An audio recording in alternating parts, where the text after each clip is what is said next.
30,000 roads up this mountain. You can get lost in a minute if you try. And it's probably enough that I was laughing today, looking this close in your eyes. One of the great upsets in NBA playoff history. I said there was 1,000 roads up this mountain. You can get lost if you try. Probably enough that I'm laughing today, and looking close in your eyes. Your eyes.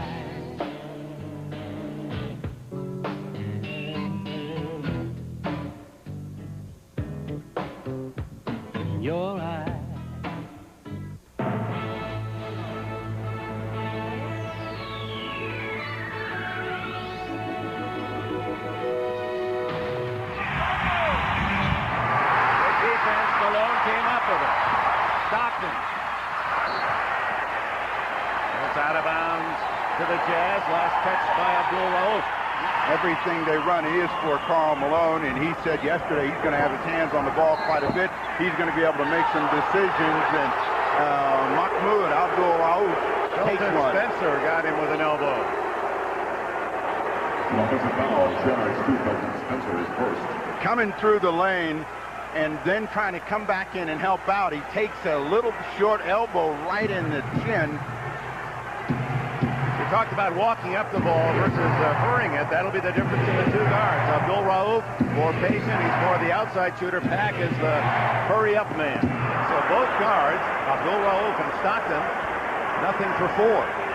Stockton doesn't have the reputation of being a big gun from the outside, but should be able to knock down wide open jumpers. Tumble with 9 rebounds in this first half. See if they come back to Karl Malone against Brian Williams. There's no shot blocking. They get a legal defense, Rodney Rogers. That's the warning. That's kind of, well, come on. Now we're younger. We're learning. Just give us a break kind of look. And Abdul-Rauf and Stockton, and that may be a double foul. Exchanged elbows in close quarters. Well, this is a good foul. Right here, you got Stockton with the hand on the top, and then Rauf with the arms wrapped around him, and he says, no, you've got to give both of us a call if you're going to give one. But the ball goes for John Stockton. And right now, Jake O'Donnell right in there again telling him, hey, guys, you can't have that. It was a double foul. Stockton gets one, and Abdul-Rauf also ticketed with his first.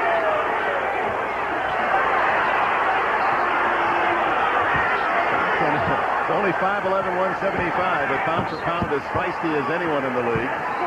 And it's his total play, and he and Abdul-Rauf still going at it. And a technical call this time against Stockton. We now have technical fouls, one to John Stockton and one to Abdul-Rauf. It's going to be a double here as well. Stockton not having a good series. He's saying, yeah, it's my foul, but listen, I'm not going to take this from you. And Mahmoud is saying, back at you. Meanwhile, 19-18, the Jazz lead. They've not scored here in the second quarter, 2 minutes into this period. A big series against Seattle. Rodgers has been quiet against Utah. Stockton and the foul on Abdul-Rauf. His second. Stockton a handful. Rauf is a scrapper and you're trying to be competitive. He was fortunate to make that play one time earlier. Tried it again. This one goes against him.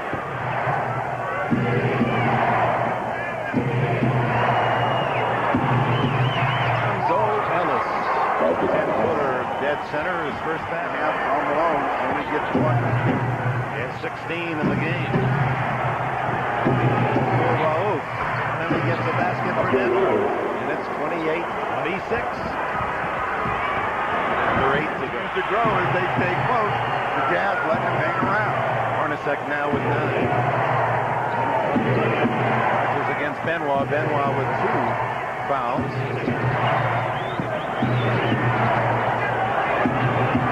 6 on the shot clock. Abdul-Rauf. He hits here at Delta Center. And meanwhile at McNichols in Denver, they love that shot. It's 35-32.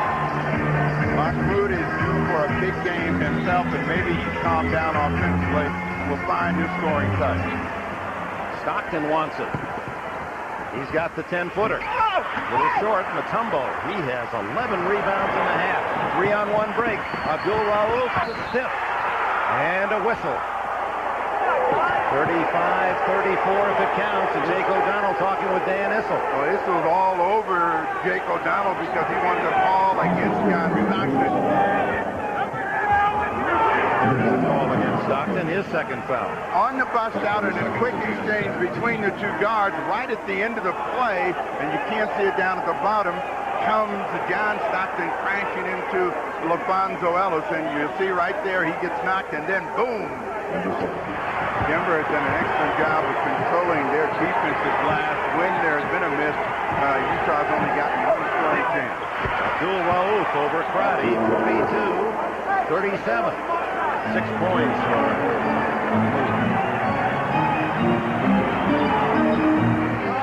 saves best for last, led by the mailman, Karl Malone. They leave with an 8-point lead at the break, 46-38.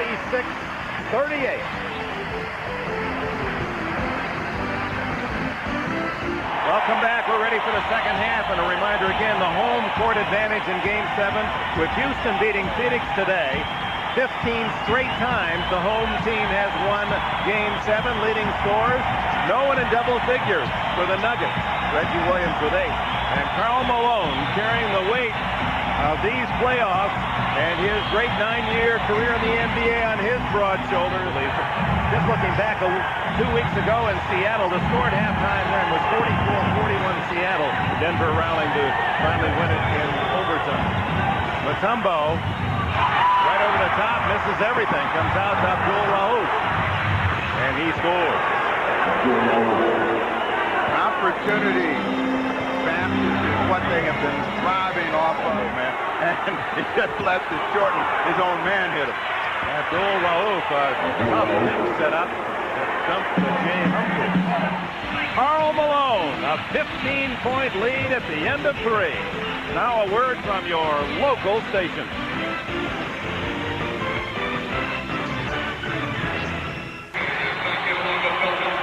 15-point lead for the Jazz. NBC presenting NBA.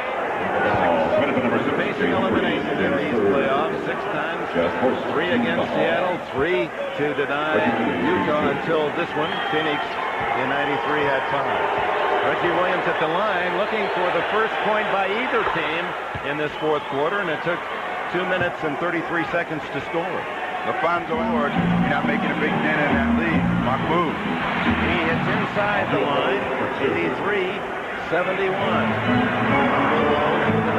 And the defense of the Jazz has been terrific in holding down Denver, as well as only committing 6 turnovers. I just set up a quick hitting 3 for Mahmoud. Karl Malone will foul. The one thing he didn't want to do is foul, stop the clock. We started today talking about Karl Malone, and he just stepped forward and said, hey, I'm not going to leave this place with anything left. You're going to get all I've got. And when he gives you all he's got, it's something special. And it was for these Utah fans today. 31 points, 14 rebounds, 6 assists. He drew a couple 3 fouls.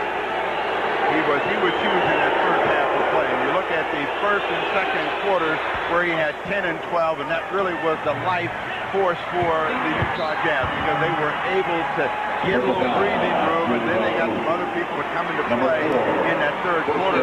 They give their foul that they had to waste, and now they'll set up again. And they've got to come in, try to make a quick steal on the ball if they can, and try to force some turnover, and the Jazz have only made 6. Abdul-Rauf reaching in, and it's the 5th foul on him. Who made the 2 free throws at the other end. League's best free throw shooter. One thing for certain, all those fans cheering at McNichols Arena and in the Mile High City, their young team came down to earth in this Game 7, but they were an incredible story in this NBA playoff season. For the second time, Utah goes earlier